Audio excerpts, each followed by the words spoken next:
Bonjour Monsieur Jean-Paul Boutez. Bonjour. Alors vous voulez nous dire que les dernières études tentent à montrer que les croissances pour les années à venir vont être plus molles partout. Oui, moins de croissance et moins d'inflation, autrement dit une espèce de croissance à rase-motte, alors qu'on est extrêmement surpris. Maintenant, c'est 2% aux États-Unis avec 2% d'inflation. En Europe, 1% de croissance et quelques d'inflation. En Chine, on annonce maintenant 5%, peut-être même 4%. Et donc, alors qu'ils avaient annoncé 6 historiquement. Hein. absolument. Donc, on a partout dans le monde moins de croissance et moins d'inflation. Autrement dit, l'économie mondiale va plus près du sol. Le sol, c'est quoi? Le sol, c'est le ralentissement économique. Le sol, c'est le risque de récession. Et donc, on voit bien à quel point c'est très difficile de piloter une économie qui, d'une certaine manière, est à ce point-là près du sol. En général, quand on a des économies qui sont un peu loin du sol, on en profite pour avoir de l'excédent budgétaire, en théorie.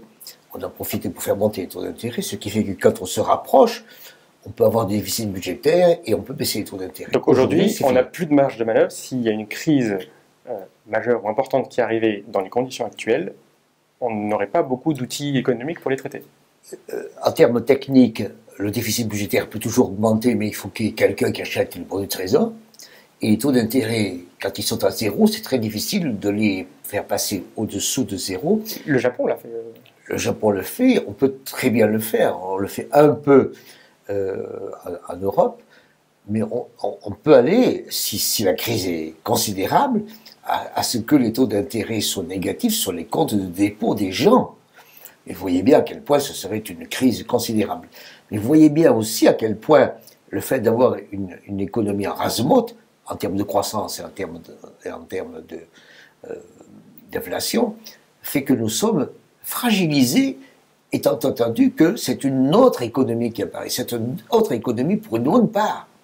Elle vient, à mon avis, des effets de la crise précédente, mais aussi des nouvelles technologies qui font que la concurrence est plus forte, que les gens sont plus au courant des prix, que la mondialisation existe toujours, et qu'on a des économies qui sont plus efficaces, et donc, d'une certaine manière, moins inflationnistes. Donc c'est notre nouvelle réalité, c'est cette croissance molle, 1-2%.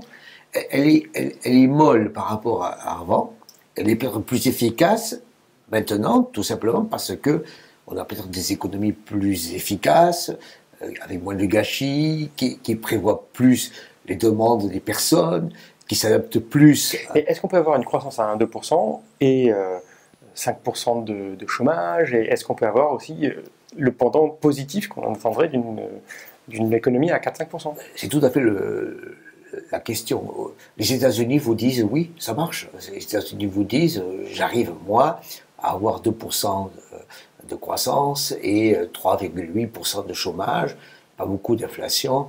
Simplement, et du déficit budgétaire.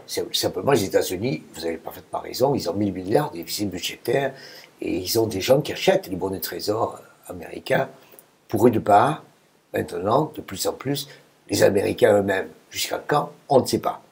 Et donc, dans une économie qui est inquiète, il y a à un moment donné des façons de s'ajuster.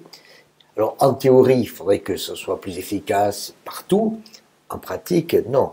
En pratique, il y a des endroits où les choses doivent s'adapter et qui sont un peu moins flexibles ou un peu moins équilibrées, un peu moins vertueuses.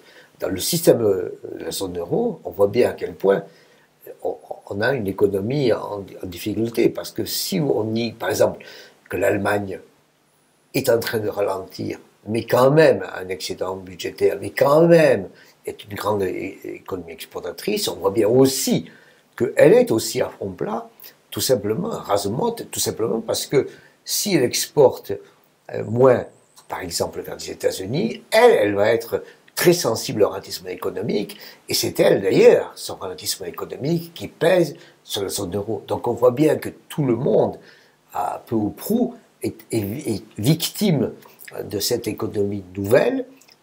Il y a des effets positifs parce que comme elle est plus efficace, plus moderne, elle est peut-être moins cacheuse, mais en même temps, si elle rate, elle aura plus de difficultés à se reprendre. Et donc l'économie à plafond plat, l'économie, d'une certaine manière, rase-monte, est une économie qui est plus moderne, mais en même temps plus exigeante. Merci, monsieur Jean-Paul Huzel.